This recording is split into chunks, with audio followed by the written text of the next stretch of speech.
दोस्तों, कैसे हैं सब। आशा करता हूँ आज का जो वीडियो है वो कुछ खास होने वाला है, क्योंकि इस वीडियो पर हम आपके जो सवाल होते हैं जो वीडियो में कमेंट के माध्यम से आप पूछते हैं। वैसे तो हम वीडियो पर काफ़ी विस्तार से जानकारी आपको देते हैं, लेकिन फिर भी कभी कभी ऐसा होता है कि कुछ जानकारी हमसे छूट जाती हैं और आप फिर कमेंट के माध्यम से हमसे पूछते हैं। अब कमेंट में हम जवाब देते ज़रूर हैं, हालांकि कोई भी ऐसा कमेंट नहीं जिसका हम जवाब नहीं देते, मगर फिर भी उतना विस्तार से हम नहीं दे पाते। इसलिए हमने सोचा कि आज एक ऐसा वीडियो बनाया जाए जिसमें आपके द्वारा जो ऐसे सवाल हैं जो कॉमन सभी किसान भाइयों के इस समय पर होते हैं, हम उस सवालों के जवाब इस वीडियो पर देने वाले हैं। तो चलिए उस वीडियो की शुरुआत करते हैं। मैं हूँ राकेश साहू, आप देख रहे हैं एग्रो जीवन बातें किसान की। इस चैनल पर जो भी आपको जानकारी दी जाती है वो एक किसान की दृष्टि से दी जाती है, हमारे अनुभव के आधार पर दी जाती है। इसलिए अगर कुछ टेक्निकल हमसे मिस्टेक हो जाए तो हम उसके लिए माफ़ी चाहते हैं।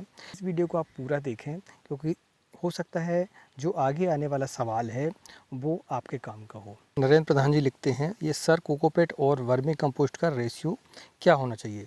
इन्होंने ये पूछा है कि यदि हम कोकोपीट और जो वर्मी कंपोस्ट है इसका रेशियो का मतलब ये होता है कि जब भी आप रोटे पर नर्सरी तैयार करते हैं तो उस पर आप वर्मी कंपोस्ट मिलाते हैं तो और बाकी कोकोपीट मिलाते हैं तो वो कितना कितना होना चाहिए। तो मैं आपको बता दूं कि इस पर हम जो है 20% के लगभग कोकोपीट के साथ में वर्मी कंपोस्ट को मिला सकते हैं। यानी 80% आपका कोकोपीट हो गया और 20% आपका कोई भी केंचुआ की खाद हुई, आपकी वर्मी कंपोस्ट है या अन्य कोई जैविक खाद। गोबर खाद का इस्तेमाल आप करेंगे तो आपको ध्यान ये रखना है कि कम से कम 2 साल पुरानी आपकी खाद होनी चाहिए। उसको बढ़िया बारीक करें और बारीक करने के बाद उसको छनाएं और देखें उसमें कोई कीड़ा तो नहीं है, दूसरा उसमें कचरा तो नहीं है। ये इसको देखने के बाद बिल्कुल जब बारीक हो जाए वो, तभी उसको आप मिक्स करें इसमें, ठीक है। नहीं तो देखने में ये आता है कि गोबर की जो खाद होती है इसमें कई डल्ले होते हैं, सूखा गोबर भी होता है, तो उसको आपको निकाल के रखना पड़ेगा। अगला सवाल लेते हैं, आरपी किशन चंदेल जी का है।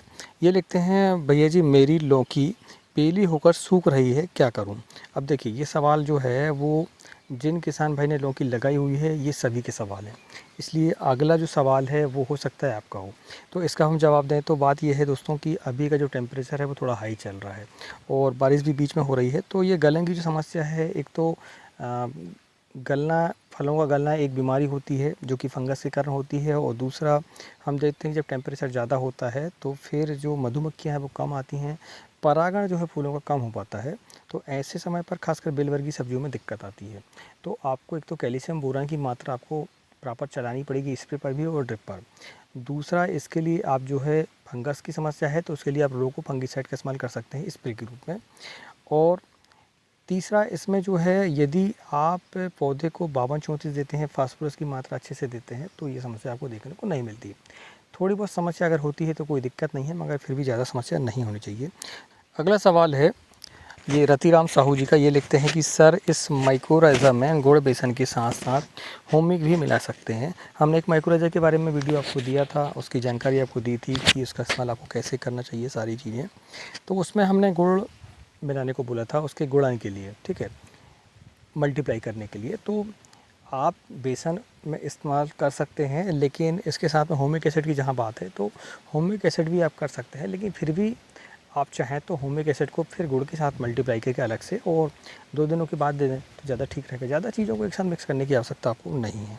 अगला सवाल है साकेत साहू जी का। ये लिखते हैं, सर टमाटर में कॉलर रॉट आ रहा है, तो कॉलर रॉट के लिए आप ड्रेंचिंग कर सकते हैं, रोको की कर सकते हैं, रेडमेल गोल्ड की कर सकते हैं, तो या फिर साफ पाउडर भी आप ले सकते हैं। तो इसका इस्तेमाल करके आप कॉलर रॉट से बच सकते हैं। दूसरा, आप चाहें तो एलियट का भी इस्तेमाल इसके लिए कर सकते हैं। अगला सवाल देखें तो दिनेश कुमार जी ये लिखते हैं, हेलो सर मेरी टमाटर की नर्सरी 10 दिन की हो गई है, इसमें गलन रोग लग गया है, मैं नेटिव का स्प्रे कर दिया है, नर्सरी ख़राब तो नहीं होगी, प्लीज़ सर रिप्लाई ज़रूर करें। तो देखो, टमाटर की नर्सरी में यदि गलन रोग आया है इसका मतलब ये है कि आपको डंपिंग आप आ चुका है, उसमें ये जड़ गलन की समस्या है, पौधे गलन की समस्या है। तो उसमें आप रोको का इस्तेमाल कर सकते हैं ड्रेंचिंग में भी और स्प्रे में भी। वहीं रेडोमेल गोल्ड का भी इस्तेमाल आप ड्रेंचिंग में भी करेंगे और स्प्रे में भी करेंगे तो ज़्यादा ठीक रहेगा। देखो, जड़ गलन की जो समस्या है वो अधिकतर जो कोकोपीट होता है वहाँ पर होती है, या फिर मिट्टी में कर रहे हैं तो मिट्टी पर होती है। तो ड्रेंचिंग यदि आप करेंगे तो उससे रिजल्ट आपको बेहतर मिलेंगे। स्प्रे से भी ठीक होता है, मगर फिर भी ड्रेंचिंग बहुत ही आवश्यक है। इसमें अगला सवाल लेते हैं हम, ये महेश चंद्रेश कुशवाहा जी हैं। ये लिखते हैं, एक बार खीरा खत्म हो गया है, उसी बेड पर दोबारा खीरा लगा सकते हैं क्या। हाँ बिल्कुल लगा सकते हैं। हमने भी खीरा की फसल 2 एकड़ पर ली थी, जारा वैरायटी ली थी इंडो जार्डन की, मगर वो ठीक नहीं रही उतनी, तो हमें, और वो फसल अब ख़त्म हो गई है, त्यौहार के बाद जो है हम उसमें फिर से कीड़ा लगाने वाले हैं, तो आप लगा सकते हैं, कोई दिक्कत नहीं है। बेसल डोज आपको देना होगा। ध्यान ये रखना है कि अगर आपकी फसल पर कीटक की समस्या पहले आपको देखने को मिली है, मतलब मिट्टी संबंधी, तो फिर आपको क्लोरो वगैरह है, डेनिटॉल है, इनका इस्तेमाल आपको पहले ड्रिंचिंग में आप कर दें या ड्रिप से चला दें, कोई दिक्कत नहीं है। तो जो कीटक हैं वो समाप्त हो जाते हैं। इसके बाद फिर आप डायरेक्ट जो है इसमें बीज लगा सकते हैं। सिर्फ कीड़ों की समस्या है, बाकी कोई अन्य समस्या इसमें नहीं आती है। अगला सवाल लेते हैं दोस्तों, ये है सेवक रजक जी का। ये लिखते हैं पाउडर वाला माइक्रोजल लें या फिर लिक्विड वाला माइक्रोजल लें। दोस्तों आप कोई भी माइक्रोजल ले सकते हैं, चाहे पाउडर वाला हो और चाहे वो लिक्विड वाला हो, उसमें किसी प्रकार की कोई दिक्कत नहीं है। आप मल्टीप्लाई करके उसको डाल सकते हैं, ये सोचने की आवश्यकता आपको नहीं है। अगला सवाल है दोस्तों राजन जी का। ये लिखते हैं कि दिन में स्प्रे कब करें, अर्ली मॉर्निंग और इवनिंग में। ठीक है, तो स्प्रे करने का जो सही समय है वो एक तो सुबह जल्दी आप कर सकते हैं, यानी 9 बजे तक आपका स्प्रे हो जाना चाहिए, 9 बजे तक। लेकिन बरसात के दिनों में जब आसमान पर बादल होते हैं तो इसमें आप किसी भी समय पर कर सकते हैं, आपको तेज़ धूप से बचना चाहिए। इसके अलावा आप शाम के समय पर 4 बजे के बाद कभी भी स्प्रे कर सकते हैं, इसमें किसी प्रकार की दिक्कत नहीं है। दोपहरी में आपको स्प्रे करने से बचना चाहिए। तो अगला सवाल है हरविंदर सिंह जी का। ये लिखते हैं सर ड्रमों में पानी कितनी मात्रा में लेनी है, कृपया बताएं। ये हमने हाई पावर डोज के बारे में एक वीडियो डाला था, जिसमें कि डीएपी वगैरह मिला के हम अपने पौधों की ड्रिंचिंग करेंगे तो आपको उसके एक्सीलेंट रिजल्ट मिलेंगे। लेकिन अब इसमें समस्या ये इन्होंने बताई कि पानी कितना है। दोस्तों पानी की जो मात्रा है वो आप अपने हिसाब से डिसाइड करें। उसमें दवा की जो मात्रा है, खाद की जो मात्रा है, वो हमने उस पर बताई हुई है प्रति एकड़ के हिसाब से। अब पानी आप जितना इस्तेमाल कर रहे हैं उसके हिसाब से आप खुद मैनेज करें कि आपके पौधे कितने हैं। लगभग पौधे आपको पता होता है कि आपके पौधे एकड़ पर कितने होते हैं, लगभग 8000 पौधे हम मान के चलते हैं। तो उन पौधों पर आपको 1 लीटर पानी देना है तो उसके हिसाब से फिर 8000 लीटर पानी आपको चाहिए रहेगा। आधा लीटर की मात्रा लेनी है तो फिर आपको 4000 लीटर लगेगा। तो इस हिसाब से आपको मैनेज करके चलना पड़ेगा। जैसे 50 ml आप पानी लें तो दिक्कत नहीं है इसमें। 50 ml पानी के हिसाब से आपको 400 लीटर पानी प्रति एकड़ के हिसाब से लगेगा, 300 से लेकर 400 लीटर तक। अगर 50 ml आप प्रति पौधे के हिसाब से उसमें देंगे तो पानी की मात्रा आप इस हिसाब से डिसाइड कर सकते हैं। अगला सवाल दोस्तों संदीप वर्मा जी का। ये लिखते हैं सर मुझे दुकानदार ने 2 साल पुराना NPK दे दिया है, क्या ये एक्सपायर तो नहीं होगा?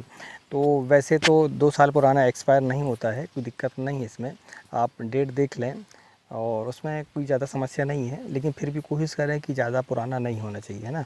और साथ में उसमें गोडाउन वगैरह में पानी वगैरह नहीं जाना चाहिए, ये आपको ज़्यादा ध्यान देने की बात है। बाकी पुराने से ज़्यादा समस्या नहीं होती है, लेकिन फिर भी कोशिश करें कि लेटेस्ट हो तो ज़्यादा ठीक रहेगा।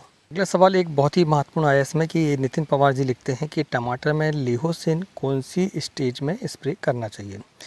तो दोस्तों टमाटर में या फिर अन्य फसल पर जब भी आप लिहोसिन का इस्तेमाल करते हैं तो वो जो समय है आपका वो फ्लावरिंग स्टेज होनी चाहिए आपकी। हम देखते हैं कभी कभी हमारी फसल जो है बढ़वा लेती है, उसमें फ्लावर भी आते हैं मगर वो फल में कन्वर्ट नहीं होते हैं या उसकी जो ग्रोथ है वो एक्सेस होती है, तब हम जो है PGR का इस्तेमाल करते हैं। लिहोसिन एक PGR है। अभी हमने करंट पर PGR, PGP और टॉनिक के बारे में वीडियो एक बनाया है, आप चाहें तो आई बटन पर जाके उसको देख सकते हैं, तो आपको डिटेल में जानकारी उसकी मिल जाती है। लेकिन फिर भी जब आपकी ग्रोथ ज़्यादा हो उस समय पर आपको लिहोसिन का इस्तेमाल करना चाहिए एक, और दूसरा फ्लावरिंग स्टेज पर करेंगे तो उसके ज़्यादा आपको फ़ायदे मिलेंगे। फ्लावरिंग के पहले आपको लिहोसिन का इस्तेमाल नहीं करना चाहिए। अगला सवाल एक महत्वपूर्ण है, वो है ये लिखते हैं दोगाराम सिंह जी। ये लिखते हैं सर बैगन में COC की ड्रिंचिंग से फूल तो नहीं गिरेंगे? दोस्तों ड्रिंचिंग करने से कभी भी कोई भी फ्लावर ड्रॉप आपका नहीं होता है, स्प्रे से होता है। ठीक है, पाउडर फार्म वाले कुछ ऐसे फंगीसाइड हैं जिनका इस्तेमाल यदि हम तेज़ धूप पर जब करते हैं तो फिर फ्लावर ड्रॉपिंग की समस्या कभी कभी हमें देखने को मिलती है। हालांकि हमेशा ऐसा नहीं होता है। यदि मौसम हमारा साथ देता है, मौसम बढ़िया है, टेम्परेचर अनुकूल है, तो फिर ये फ्लावर ड्रॉपिंग की समस्या नहीं आती है। लेकिन जैसे धूप बहुत तेज़ हो रही है, मौसम ऊपर नीचे जा रहा है, ह्यूमिडिटी ज़्यादा है, तो इस समय पर हमें बहुत सतर्क होकर स्प्रे करने की ज़रूरत पड़ती है। खासकर एक तो प्रोफेनो वगैरह, प्रोफेनोसाइपर है, क्लोरोसाइपर है, इन पर कीटनाशकों में, और दूसरा हमारा ये जितने भी फंगीसाइड हैं पाउडर फर वाले, इन पर खासकर इसमें COC है, मैनकोजेब है, तो इस पर हमें ध्यान देने की ज़रूरत पड़ती है। अगला सवाल दोस्तों रतिराम साहू जी का। ये लिखते हैं हेलो सर नमस्कार, मेरी टमाटर में फ्लावर ड्रॉपिंग को रोकने के लिए क्या करें? फ्लावर ड्रॉपिंग को रोकने के लिए एक तो आप रोको फंगिसाइड का इस्तेमाल कर सकते हैं, दूसरा आप कैल्शियम बोरान की मात्रा ड्रिप पर भी दें और साथ में स्प्रे भी चलाएंगे तो आपको फ्लावर ड्रॉपिंग की समस्या नहीं आती है। सवाल है ये रामचंद्र जी हैं, ये लिखते हैं राकेश भाई हमारी मिर्च की रोपाई करने के 3 से 4 दिन हुए हैं और चिप्स लग रहा है, कैसे कंट्रोल करें, उचित मार्गदर्शन करें। मैंने पहली बार मिर्च लगाई है। मिर्च की रोपाई करते समय imidacloprid plus trichoderma plus humic acid से जड़ उपचार किया था। तो जड़ों को उपचार तो आपने कर दिया, मगर आपको स्प्रे पर भी ध्यान देना था, तो आपने स्प्रे इसमें मेंशन नहीं किया है। लेकिन फिर भी मैं आपको बता दूं, जब भी आप कोई फसल लगाते हैं तो आपको इंसेक्ट के लिए प्रिवेंटिव रूप से काम करना चाहिए। तो उसमें आपको आप एक्ट्रा है, एमिडा है, एसिटा है और इसके अलावा कैल्डान जो कि कर्टाप हाइड्रोक्लोराइड होता है उसमें, उसका इस्तेमाल आप बारी बारी से करते रहते हैं तो आपको ये समस्या देखने को नहीं मिलती है। लेकिन फिर भी अगर ट्रिप्स आ जाती है तो फिर आप रिजेंट का इस्तेमाल कर सकते हैं बायर कंपनी के, और दूसरा फिर इसके बाद जंप का इस्तेमाल कर सकते हैं जिसमें कि फिप्रोनिल होता है, उसका इस्तेमाल कर सकते हैं। अगर ज़्यादा समस्या है तो फिर आप जो है इसमें डेलीगेट का भी इस्तेमाल कर सकते हैं टिप्स के लिए।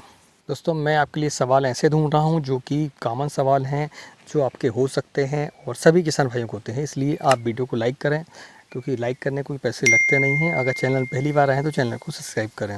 अब एक मज़ेदार और सवाल आपका, एक मज़ेदार कमेंट है, ये है मुकेश कुमार सिंह जी, ये लिखते हैं आपके द्वारा दी हुई जानकारी बहुत बढ़िया रहती, धन्यवाद, लेकिन इस वीडियो में आपने पूरा खिचड़ी कर दिया। ये हमारा वीडियो था टमाटर की खेती के लिए खाद प्रबंधन, कीट प्रबंधन और फंगस प्रबंधन पार्ट 2। तो दोस्तों खिचड़ी हमने इसमें लिखा था कि खिचड़ी स्वास्थ्य के लिए बेस्ट है। तो खिचड़ी स्वास्थ्य के लिए बेस्ट है क्योंकि इसमें दाल और चावल एक साथ होता है, तो बनाने में भी आसानी होती है, स्वास्थ्य के लिए भी अच्छी होती है, और खाने में भी चम्मच ले लो आप, हो गया, और इसमें घी डाल लो। तो हमने ये पार्ट वाइज टमाटर का वीडियो, यानी कि उम्र के हिसाब से, फसल की उम्र के हिसाब से हमने वीडियो बनाया हुआ था कि आपको इस उम्र पर लेकर कितने प्रकार की समस्याएं आती हैं और उनका जो उपचार है वो कैसे करेंगे। इसलिए हमें सभी पॉइंटों को दिमाग में रखकर और उस वीडियो पर हमें बोलना था। अगर आपको पसंद नहीं आया तो कोई बात नहीं है, मगर लेकिन फिर भी मैं आपको बता दूं कि खिचड़ी हमने नहीं बनाई थी, वो एक रिक्वायरमेंट थी उस पर्टिकुलर समय के लिए, इसलिए हमने एक से ज़्यादा विषय पर उस पर चर्चा की। एक और सवाल है जो कि बहुत महत्वपूर्ण है, वो लिखते हैं फिटकरी वाला जो हमारा वीडियो था उसके लिए, कि फिटकरी का प्रयोग फव्वारा पद्धति से कर सकते हैं या नहीं। तो उत्तर यह है कि आप फव्वारा विधि से फिटकरी का इस्तेमाल ना करें, आप ड्रिंचिंग करें, ठीक है, तो आपको इसके बेनिफिट ज़्यादा मिलेंगे। फव्वारा पर क्या होता है कि मात्रा आप कम ज़्यादा कर देंगे और फिर उसके नुकसान जो है आपको देखने को मिलेंगे। इसलिए आप यदि उसकी ड्रिंचिंग करते हैं या फिर बहते हुए पानी में उसको छोड़ें जहाँ से आप पलेवा करते हैं जैसा भी, तो फिर आपको उसके फ़ायदे मिलेंगे। आज इस वीडियो हमने आपके द्वारा जो पूछे गए सवाल हैं, जो आप कमेंट के माध्यम से हमसे पूछते हैं, उनके जवाब देने की कोशिश की है। सभी किसान भाइयों के जवाब हमने नहीं ले पाए हैं, लेकिन फिर भी जो कॉमन सवाल थे हमने उनको लेने की कोशिश की है ताकि सभी किसान भाइयों का भला हो सके। पर्टिकुलर किसी व्यक्ति का पर्सनल अगर सवाल है तो फिर हमने उसको नहीं लिया है, मगर जो ऐसे सवाल हैं जो सभी के सवाल हो सकते हैं, हमने उनको इस वीडियो पर लिया है। यदि किसी का सवाल छूटा हो तो हम इसके लिए माफ़ी चाहते हैं। यदि आप चाहते हैं कि इस सीरीज़ को हम जारी रखें, यानी आगामी जो वीडियो है इसी तरीके से लाएं, तो आप जो है कमेंट के माध्यम से हमें लिखें कि आपको इसी तरीके से वीडियो चाहिए। दूसरा, इस वीडियो पर ज़्यादा से ज़्यादा लाइक करें। हम 1000 लाइक का टारगेट करते हैं, उम्मीद है कि आप इस वीडियो पर 1000 लाइक हमें देंगे।